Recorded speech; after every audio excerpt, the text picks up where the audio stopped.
আসসালামু আলাইকুম রহমতুল্লাহি ওবারাকাতুহ।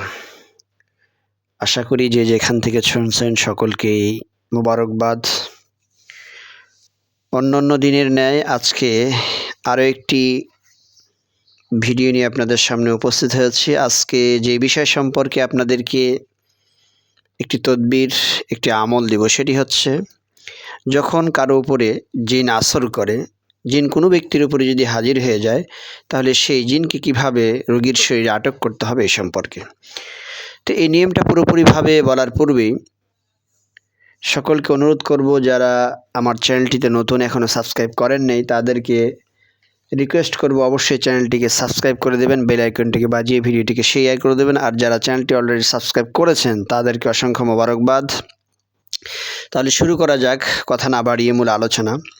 যদি কোনো ব্যক্তির উপরে জিন হাজির হয়, আসর করে, তাহলে সর্বপ্রথম 5 হাত কাইতন তথা কালো সুতা পাকিয়ে দ্বিগুণ করতে হবে। এরপরে স্ক্রিনে যে দেখতে পাচ্ছেন আয়াতটি, এই আয়াতটা 25 বার পরে 25টি গিট দিতে হবে। অর্থাৎ একবার পড়তে হবে, একটা করে গিট দিতে হবে, আরেকবার পড়তে হবে, দ্বিতীয় গিট দিতে হবে, তৃতীয়বার পরে তৃতীয় গিট, এইভাবে 25 বার পরে 25টি গিট বা গিরা দিতে হবে। এবং চুপে চুপে খুব তাড়াতাড়ি রুগীর হাতে সেই কাইতন বা সুতাটা শক্তভাবে বেঁধে দিতে হবে।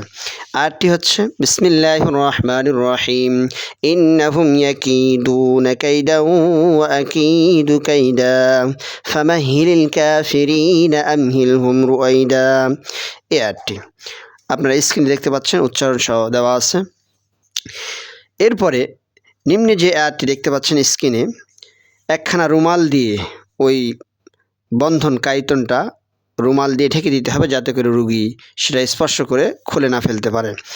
এতে আর জিন কোনোভাবে পালাতে পারবে না। রুমাল যখন বাঁধবে তখন এই দোয়া পড়বে, فألقوا حبالهم وعصيهم وقالوا بعزة فرعون إنا لنحن الغالبون إنا إلى ربنا لمنقلبون।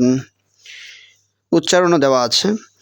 এইভাবে অবাধ্য জিন যদি খুব জোরাজুরি করতে চায়, তাহলে আমলকারী সূরা জিনের প্রথম আয়াত থেকে 7 পর্যন্ত 3 বার পড়ে রুগীর 2 হাতের কবজি চেপে ধরবে এবং শাহাদাত আঙ্গুলি ঘুরিয়ে ওই কবজিতে দায়রা দেবে, 2 পায়ের টাকনিতে অনুরূপ করবে। এতে জিনের শক্তি খর্ব হয়ে যাবে, রহিত হয়ে যাবে এবং যেভাবে ইচ্ছা সেই জিনকে শাস্তি দিতে সক্ষম হবে। তো এইভাবে আপনারা একজন ব্যক্তির উপরে যখন জিন হাজির হবে, উপস্থিত হবে, তখন সেই জিনকে কিভাবে আটক করতে হয় এই নিয়ম পদ্ধতি এখানে আপনাদের সামনে বর্ণনা করলাম। এইভাবে কাজ করলে তাহলে জিন অবশ্যই পালাতে পারবে না। এইভাবে জিনকে শাস্তি দিতে হলে জিনকে শাস্তি দেওয়ার বিভিন্ন আয়াতের মধ্য দিয়ে অবশ্যই শাস্তি দিতে পারবেন।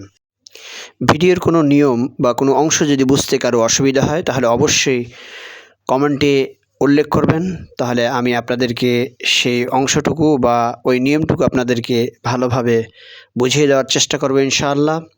তো আজকে এই পর্যন্তই। আবার অন্য কোনো দিন, অন্য কোনো ভিডিও, অন্য কোনো আমল নিয়ে আপনাদের সাথে কথা হবে। সেই পর্যন্ত সকলে ভালো থাকবেন, সুস্থ থাকবেন। সকলের সুস্থতা কামনায় শেষ করছি এই পর্যন্তই। আসসালামু আলাইকুম ওয়া রাহমাতুল্লাহি ওয়া বারাকাতুহু।